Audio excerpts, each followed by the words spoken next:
Blue Jackets dressing room tonight. We'll, a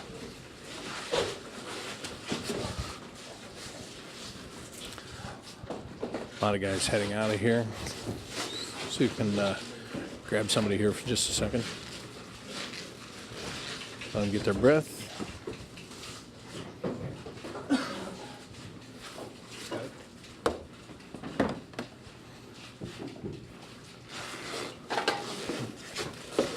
Brian, can I bug you for a second? If you don't mind.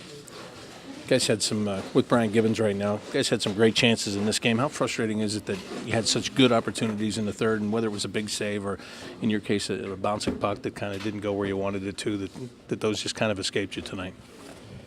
Yeah, it's obviously frustrated. These are games we need to win, and, get it to Joey makes a great play, cut it to one goal there in the third, and then I have a chance. A couple other guys have some chances, and we're not able to finish. And those are pucks that if we want to win, we got to put in the net.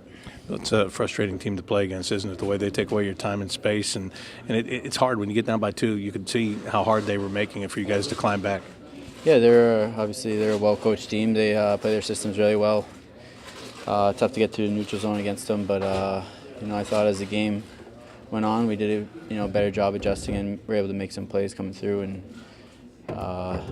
stuff to build on, but just obviously not good enough. Does this start to compound, game by game, and it's not the same thing every game. It's something, just one thing one game, one thing the next game that's keeping you from getting just what you need to get a win here.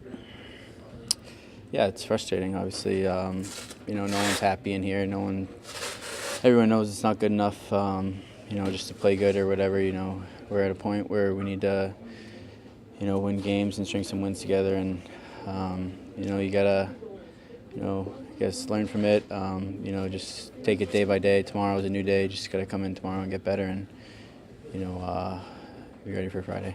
Brian, thank you very much. Yeah. Brian Gibbons talking with us here tonight on the Blue Jackets Tim Hortons postgame show. Jack Johnson is talking here. Let's spin over and get a microphone in on Jack's conversation. That's on you. I know there are no moral victories, Yeah. but is the fact that you came back from giving up a goal in the first 9 seconds and you came back from that rough 30-second period, is that something you can build on? Yeah, I mean, truthfully, when you give up a goal in the first 9 seconds, that's so fast and just that's really easy to wipe out of your head. I mean, you almost have 60 minutes left to play, and that's pretty rare. So I mean, that was just something that we, that's not acceptable. But that was easy to move on from. This 30 seconds, 40 seconds, whatever you said it was. It's that was the game. Unfortunately, and we had plenty of chances to score. We didn't score, and that's that's on us. Having chances and not putting it in the net, that's on us. You guys are in pretty much the same position you were record-wise at this point last year, but does this feel different? Does this feel? Yeah, I mean it is for different reasons. It's still the same feeling. Yeah. It's but we know that for whatever reason it is for different reasons, but the result's the same, and that's I don't want to say that we're disheartened or anything. I think we're more angry about it than anything, which I think is the appropriate response. Thanks. Jack Johnson talking tonight here. The Tim Hortons postgame show here in Nationwide Arena. Ryan Johansson is talking here too. Let's just stick a microphone in and hear some of what Ryan has to say. It's a very long season, so we feel we can get the job done. We feel like we have the team in here that's capable of being successful. But it's all of us doing our jobs and working together, and we're close, but we're not close enough. So we just gotta find a way to get better. Ryan, to take an ugly win instead of a good effort loss, what would that mean to the team, just to win any way that you can? Yeah, well, I mean, a win's a win, so, you never want an ugly loss, but definitely you take it. But, we feel like we did a lot of good things out there today. I don't know what the other guys were saying, but Nick addressed the team after and talked about the 5-minute segment there where they scored two of their goals, and that was a point in the game where we had a lapse. And other than that, I thought we played a really solid game, and definitely a lot of things that we can look at and build from. But we're just not good enough right now, and we got to find ways to get better, and we got to just keep taking it day by day. And tomorrow we'll look at things and see what we can do to be better. That doesn't seem out of character for him to give a speech, is it, Nick? Out of character? Yeah, No, it doesn't he's- seem like it would be. No, he's always the guy talking in the room. Maybe sometimes a little too much, but Nick's obviously a tremendous leader on and off the ice, and I thought he was bang on there with his comment. We did play a good game tonight. Obviously, we weren't perfect, but that 5 minutes there where they scored those 2 goals really cost us, and we just got to try and erase those from our game and find ways to play the 60-minute games. On the first goal. Did you do that Cons commercial? Yeah, they made a Ryan Johansson talking with us here, and Jordan Leopold's over here talking. Let's see if we can get some comments from Jordan before he's gone. Is there a lack of confidence that comes with that when you're in a skid like this? Is it just kind of sometimes the brain just doesn't work quite right? I think when you get 2-on-1s and you get real scoring opportunities, especially as a forward, sometimes you grip a little tight and maybe look at the pass instead of shoot. But when the confidence is rolling, you take a shot and you think it's going in, or you're setting up your buddy for a nice pass off the goalie's pads. And those are just little things, but those are sometimes the difference between winning and losing. And tonight, it wasn't necessarily that. It was just our 5-minute lapse and our start. Our first shift was not good, but we battled back after that shift and found a way to get going, and we're in the game. And we had chances in the third period, but it didn't work out. Your first one since February, I think. That was a big one coming off the one. It was 9 seconds in. Yeah, it was. It was a big goal to get us lifted a little bit, And for me personally, it's been a while since I scored. It's been a while since I played on the power play. It's been a lot of doing things that I've tended to do in the past, except for when I was in St. Louis. I was a depth guy there, and here and get a little bit more opportunity. But with the opportunity, you got to win hockey games too, and we just fell short tonight. Defenseman Jordan Leopold, he had one of the Blue Jackets' 2 goals in tonight's game. The Blue Jackets do fall to the Winnipeg Jets 4-2. Final score in this one tonight, Vander Kane with 2 for the Winnipeg Jets, both power play goals, including the empty netter that sealed the deal for the Jets here tonight. Plenty of chances for the Blue Jackets in the third period, just couldn't bury it, and that's really the story of this game, the 5-minute lapse, or really the 31-second span in which the Jets scored 2 goals in the second period, the goal 9 seconds in, and just the inability to bury the puck when they had chances in the third period. Stay tuned. We have much more coming up, including comments from head coach Todd Richards as we continue at BlueJackets.com and on the Scioto Downs Columbus Blue Jackets Radio Network.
Blue Jackets fall tonight to the Winnipeg Jets here at Nationwide Arena, 4-2, the final score in this game this evening.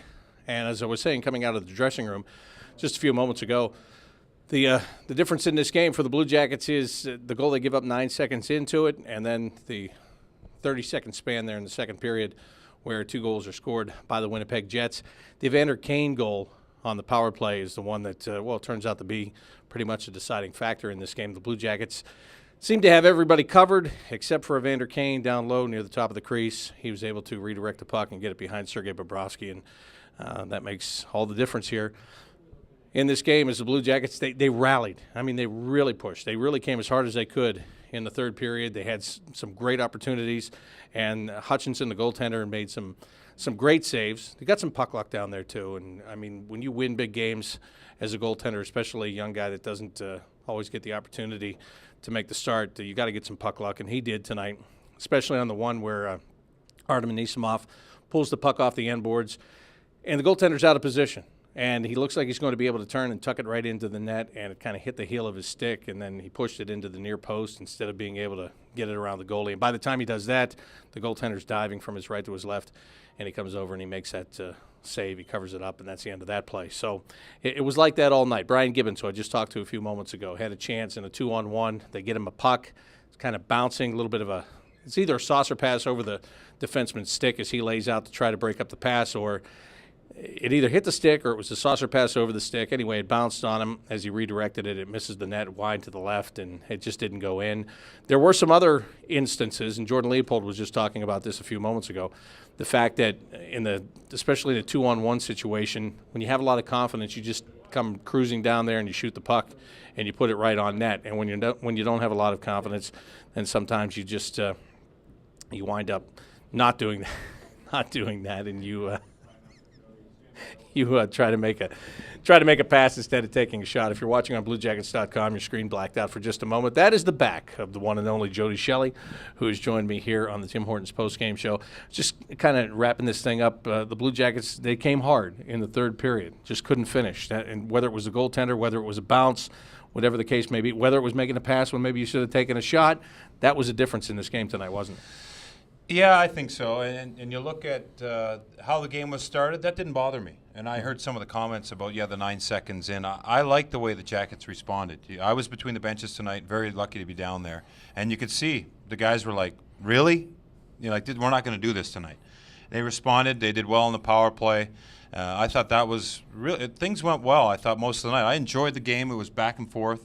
A lot of great support. They were there for each other. But there was a lot of work that didn't accomplish much. And I think what you're alluding to is some of those opportunities to get the puck at the net. It's easy to say afterwards, he should have taken the shot, and we did the same thing. But on TV, we said the same thing you just said. It's easy to say you got to take the shot, but if that pass gets through, man, what a play, right? But they don't need highlight reel plays right now. They need straight ahead off the goalie, those ugly, gritty goals, and there's only one way to get out of it, and it's not going to be pretty. And we said this during the 9-game winless streak, was that it's going to be ugly. It's going to have to be grind and hard fought. It's a hard league to win in, and it's even harder when you're not making that direct shot on net. Tonight's game, to me, was very similar to the game last Tuesday against the Detroit Red Wings from this standpoint. The Winnipeg Jets make you work for everything that you get. You didn't see that many long passes tonight.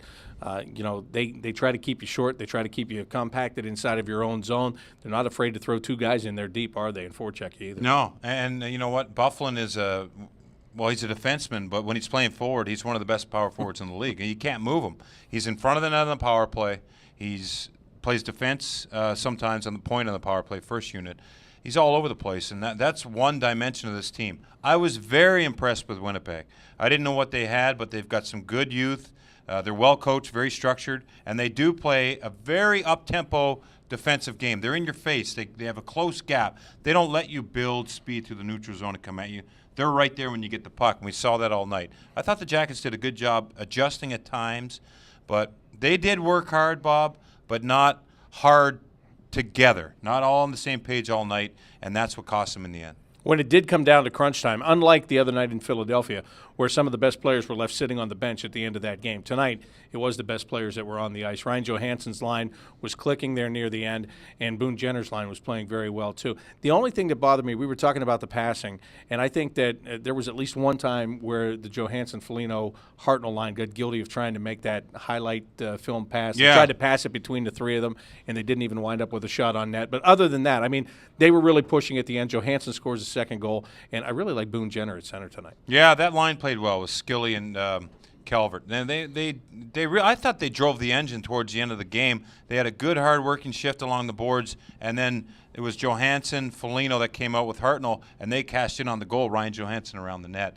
I know the play you're talking of, the Hartnell line, maybe he got the pass from Johansson and tried to go back, hit the stick or something. But those are little details that when you're losing, they seem to be magnified. If you're winning, that's a play that usually, probably connects and it's in the back of the net. But got to give credit to their goalie. Hutchinson made some timely saves for his team, allowed them to stay in, and really those two quick goals for Winnipeg, I thought it was teetering towards the Blue Jackets' favor till that point, and then the Jackets had to chase the game. And that second one was frustrating, or the power play goal was frustrating because they had everybody accounted for except for Evander Kane. But that is what he is. This guy's name gets thrown around all the time about the Winnipeg Jets need to trade him. They haven't done it. There's a reason. He's a dynamic player. He's a very good player. They're still waiting for him to come into his own. And right there, he kind of slid behind. He caught him napping. I mean, nobody picked him up there.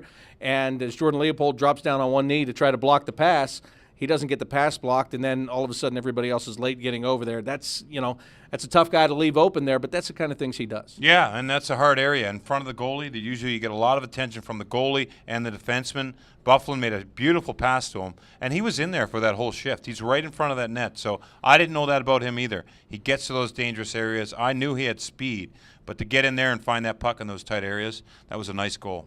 What are the Blue Jackets missing right now, other than that timely play? Is there anything that you can put your finger on that they're just missing as a group right now? Well, I don't know. I mean, it seems to be a little chemistry issue maybe. At times it could be a little character. Those all things, when you're losing, all those things rise up. But they just got to stick with it and sort it out. All right, if you can stay here till Todd's done, I want to talk about your event on Friday. Here's head coach Todd Richards. Into the game. And then 31 seconds apart. Are those letdown goals on your part, or credit them for being opportunistic and having jump? They're opportunistic, and we're able to finish, but I'd have to go back and look at the two in the second. I know the one at the power play goal got caught out on a long shift and spent time in our zone, and they executed and finished. The first goal was, getting on top of the guy. We didn't get on top of their center. He came with some speed, and they executed a 2-on-1.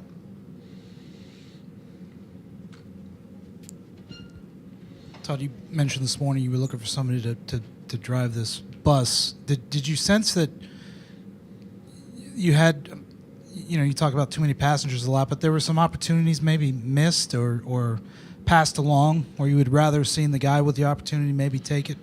We had chances. Had a few posts, but those don't count as goals. The big thing for me is for two periods it looked like we played a tentative game. The third period we came out and played, we skated. And we generated some positive energy in the building, created some momentum on the bench. You could feel it. It was a different feeling, the third period compared to the first two on the bench. And the big thing for me and the difference to the first two is we came out and moved our legs and went after it. You guys have given up significantly more goals than I think you would want to have given up at this point. Does that make it hard to play the aggressive style you want? Are you just naturally tentative, to use your word, or maybe back to support defensively and not get burned? Does that get you out of your element? I don't think so. I think right now maybe we're overthinking. Sometimes I can handcuff you and make you tentative instead of just going out and playing. I think we went out and played the third period. And again, that's my feeling, having just coming out of the game, not watching any video. Todd, what do you think this team needs right now? I think the team needs Need some positive things. Need to find a way to win a hockey game. I really felt going into this game that coming off of things that we talked about yesterday, having the practice yesterday, I really felt, even leading up to the game, I thought the group was ready. And I think that first goal set us back and put us on our heels a little bit. We were able to score on the power play. So it was a 1-1 game, but it's still, when you're looking to skate and play and go forward, I don't think we did that really, really well until the third period. You were about where you are now at the start of last season. Does this feel different, though? Does this feel less hopeful than maybe that did? It's really hard. I've thought about that, Porty, about the uniqueness to both seasons. And to be honest with you, when I think back to the first 20 or so games of last season, I don't remember a lot of that. I really don't. I don't remember how I feel. I know there were some tough games. There were some tough moments. And it's the same this year right now.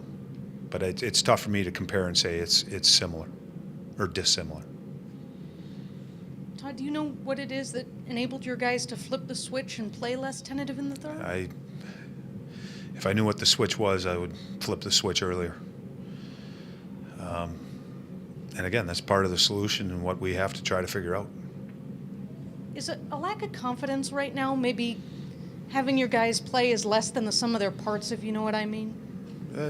I think confidence is part of it. But again, we got to find a way to get confidence. To me, it's in practice, doing the right things in practice, going out and working hard, and trying to build things. And, there were some positive things in the third period, but we have to figure that out when the puck drops to play that way. And I think, versus Boston, we had a good start, good first period there, really good first two periods. And our third period wasn't bad, even though, we gave up 3 goals. But that's what we have to figure out. We have to figure out ways to win hockey games. When we're up going in the third period, we got to figure out ways to win hockey games in the first period too. Last question for me. Can an ugly win have the same effect as an ugly goal? I mean, guys who are in a slump talk about just needing an ugly goal. Would an ugly win do something for your team at this point? Well, any way to win a hockey game, doesn't matter. Positive result. I still believe it's about the process and doing the right things that leads to that result. But, sometimes when you're searching and you're battling, just getting the result becomes important. Todd, is your team too undermanned, or to put it another way, and or overmatched to win with any consistency right now? No, I don't believe that. I think we got the guys in the room. I think we have all the pieces, and again, a lot of this. We got to figure it out. We have to figure it out. It's everyone. It's not just players. It's coaches. It's all of us that are in the room. I got to do a better job. Try to do a better job, getting them prepared, getting them on the same page, and trying to, alleviate, I think, some of the pressure. Any of your injured guys back Friday by chance? No, I don't believe so. Thanks.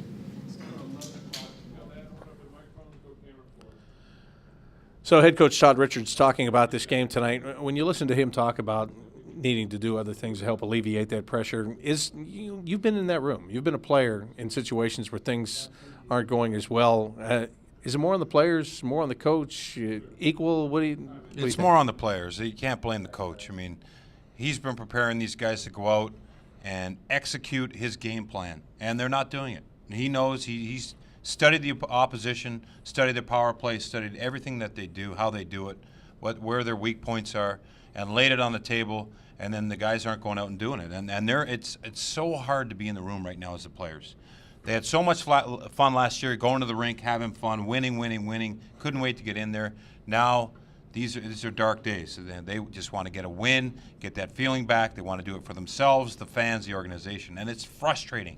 And sometimes when you have to play that way, you try to do too much, and you get less done. And boy, I tell you, it's a mindset now, and I think that there's nothing they can do right now but move past this, come in tomorrow and work, and start Friday. That's it. And Friday, the Vancouver Canucks are going to be here for a 7 o'clock start, but you're going to skate at 3 o'clock on Friday with the alumni game that you have going on, and you're chairing it. You're doing a lot of work this week. You got a lot of don't look like I that. got a lot know. of good people helping me out. That is true, but you're doing a lot of things. So great by you to head it up, and great by the people that are helping you. But are you looking forward to that game Friday? Yes, 3 o'clock at the Ice House. It's a kickoff for our alumni, which we're all excited about. We're proud members of this community and proud to have worn the jersey here for the Blue Jackets. And it's going to bring us in, and it's for mental health awareness. We're going to do it for Darren Foundation, which was founded by Luke Richardson and his wife Stephanie, who lost their daughter to suicide and turned that tragic event into a positive to help others. And we think it's a perfect fit for us to kick off our alumni in this community where they raised their daughters in for 4 years. And we're going to play against former teammates of Darren who played it with the boys here in Columbus. And boy, I tell you what, those boys look like they're in good shape. So I was going to ask. We're going to mix the team up a little bit. Oh, you don't want them skating circles around you. All right. Can't be doing that. That is 3 o'clock on Friday afternoon at the Ice House. Now, we know it's Black Friday, and you could be out doing your shopping, but guess what? The stores, the stores open like 4 o'clock in the morning. Right. If they don't open Thanksgiving night. So go out and get your shopping done. You can do a doubleheader. You can come here at 3 o'clock for that alumni game at the Ice House, and then 7 o'clock the Blue Jackets and the Canucks. And you have a chance. People have a chance. You make a donation, as you said. There's no charge. You can decide what you pay, what you donate. But there are some packages that you have where you might be in a lower bowl seat during that game. Well, yeah, there's the donations. If you make a $200 donation, Bob, you get a lower bowl ticket, and you get to come to our party post-game up in the Founders Club. Really nice place. There's food and open bar, that type of stuff, just to get you in the mood for the game on Friday. And then we have some auction items, silent auction items to go. Nick Foligno's going to do a post-game, our post-Vancouver Canucks game, meet and greet. Muirfield Village, Jared Bowl and myself are going to take a couple people who get that one out golfing and maybe some lunch and some other great items. So there's been a lot of people in this community that stepped up, and we're excited to be back. Did you take the night off, or do you have to work too? I guess I have to work. You have to do your regular job after you do all that? Yeah. That's totally not fair. That'll be fun. Friday, 3 o'clock at the Ice House, the alumni game, and then 7 o'clock the Blue Jackets take on the Vancouver Canucks. Jody, thank you. Happy Thanksgiving. You, Bob. All right, that'll do it for the BlueJackets.com portion of the show, but stay tuned. Mark Wyant will continue with you next on the Scioto Downs Columbus Blue Jackets Radio Network.